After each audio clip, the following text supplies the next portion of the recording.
Hello my friends, John LaRuffa here with another straight up solo, and in this episode we're going to take a look at the expansion for Dune Imperium, which is Dune Immortality. Alright, so I'm going to show you just a smidge about how the game plays solo, but because it's an expansion, I've already done a review of the other game, the base game and the other expansion and such. You can watch those if you want more information, but what I'm going to do here is I'm going to focus specifically on how this game interacts with the solo player and what you get for it. All right, let's take a look. And as usual, folks, if you haven't done so already, please like and subscribe to my YouTube channel because it greatly helps me out, and I'm really trying to build that fan base. And all of you who have subscribed and are watching, you've been doing a great job helping me. So thank you. All right, so what do you get with this? What is this expansion really about? Well, what it's about is deck building. This board right here has the ideas, or it looks like the trappings of some kind of tech tree, but that's not really what it is. It's not really a tech tree. What this is a way for you to kind of gain the resources needed, which are the specimens, which are right here. And what happens is basically when you get these little green specimens, you can put a troop cube in there. And there's also cards that let you do that too. You start with 2 of them in your deck, so you replace 2 of the, so here we go, experimentation, there's one. And what that does is it lets you move some troops from your supply into those areas, and the whole reason you're doing that is because at the end of your reveal step, or reveal turn, you can then purchase these cards with these cubes here. And these cards, in essence, form a specific special deck of cards that are more powerful and more potent, I guess, than the ones that you would get in the normal influence deck. Okay, so what you're really doing here is you are doing another part of deck customization with this expansion. There's another mechanic here too called grafting. And with the way the grafting works is, it allows you, I'll use this, this one specifically says graft, okay? So when you play this card as one of your regular actions where you're going to take an agent turn, you can attach an additional card to it, let's say the diplomacy if you wanted, and basically it makes these 2 cards turn into one specific whole card. That's not a great one to graft. Maybe your better one would be, here we go. You could graft these 2 cards right here. That would let you do both of these experimentation actions, moving yourself up that little track. And when you do that, it it also combines these different spots. So it just basically makes one stronger card. And that stronger card will help you take a more potent action, like I said. And the other grafting does different things, so for instance, this one, which is a really expensive card, Usurp here, it says if you may graft this card to a card in the Imperium row without acquiring it. If you do, trash that card at the end of the turn. So it lets you kind of use this for a really strong card if you want, and play it and then trash that card. And so all of the focus here, I guess, is on that new mechanic and getting these really strong cards into your deck. There is another track here for an influence standpoint, but that track is fairly, I would say, standard and kind of blah. It's just more ways to get some intrigue bonuses, and then the first person who gets here also gets some spice and 2 more points. And to move up on this track, you have to play these cards that have that little, what looks like a lotus or a beetle or whatever, and that will move you up on that track. Okay, the final thing is you get these options here when you cross over this white line and into this area right here. And what that does is that will unlock any card that has this particular genetic symbol on it. And if the card itself has that, it can make a card stronger if it's got the symbols. And here the card may also have ones for 2. It would make the card stronger if it has those symbols. And then the other thing is that when you cross this one, you are able to take these good cards you just put in your deck and put them on the top of your draw deck instead of having to put them into the discard pile itself and wait for them to come out. like I said, that is pretty much the whole thing. There are a couple more intrigue cards. There are a couple more regular cards in the Imperium row that goes in with it too. I mean, it's really, like I said, it's all about flushing out more on the deck building side, which I think is a good thing because I felt like the previous expansion gave you tech trees and technologies and other units, and did some things for the deck building, but didn't really add a ton there. This one focuses specifically on that.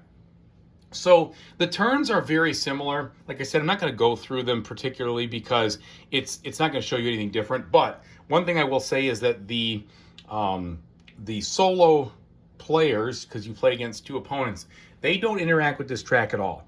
So the only thing they will do is they will interact by going up on there, and they do interact with the rest of the game as normal, but basically they ignore this track and somehow modify their bonuses accordingly to other things.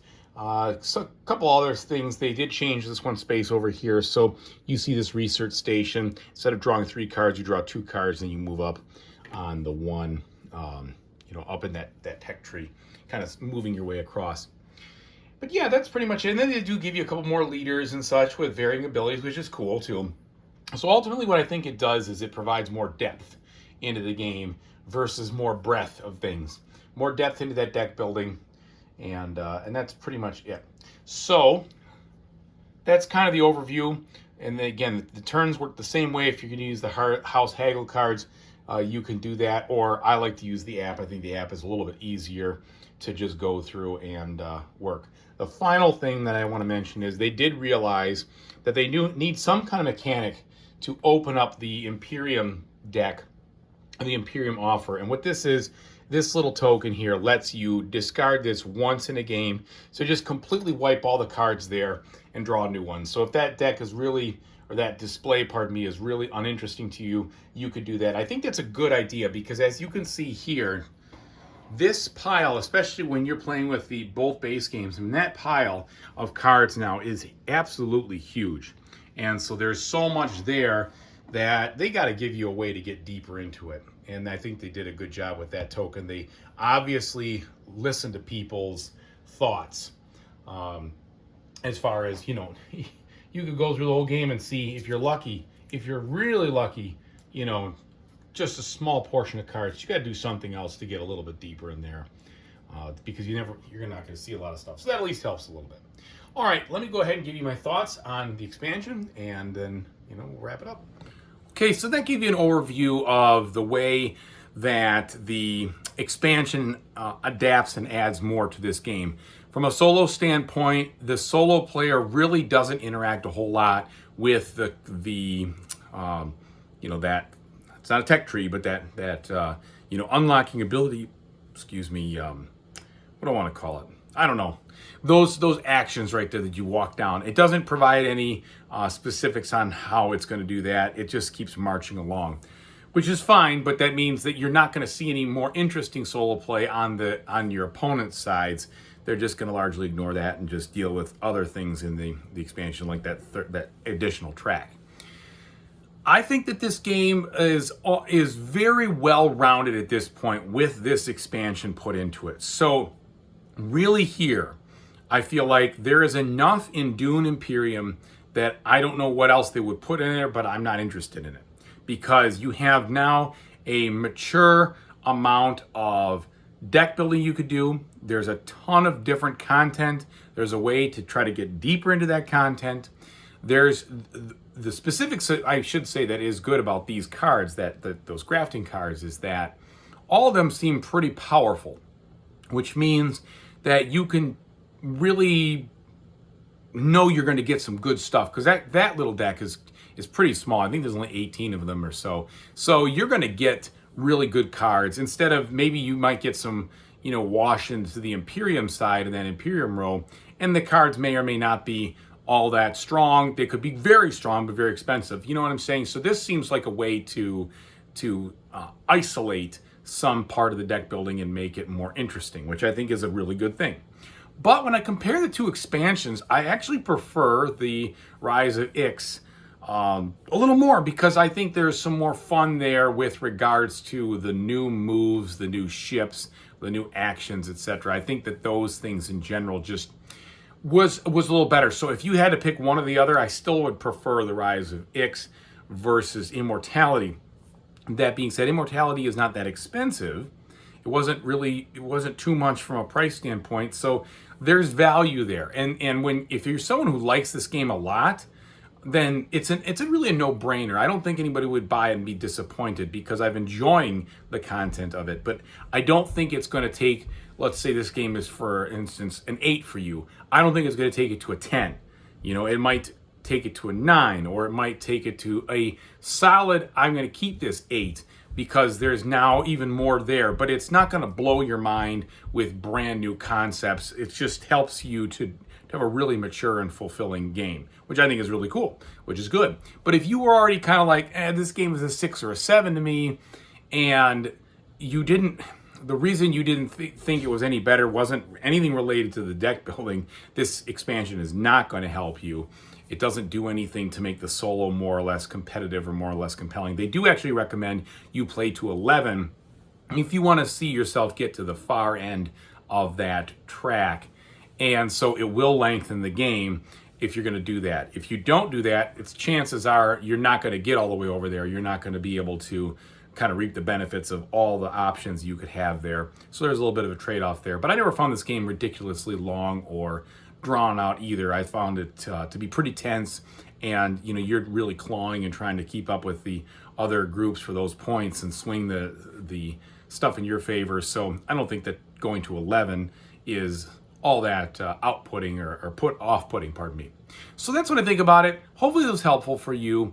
Whatever you decide to play in the future, though, I hope you have a fantastic time doing it. And thank you so much for the support, and we will see you next time.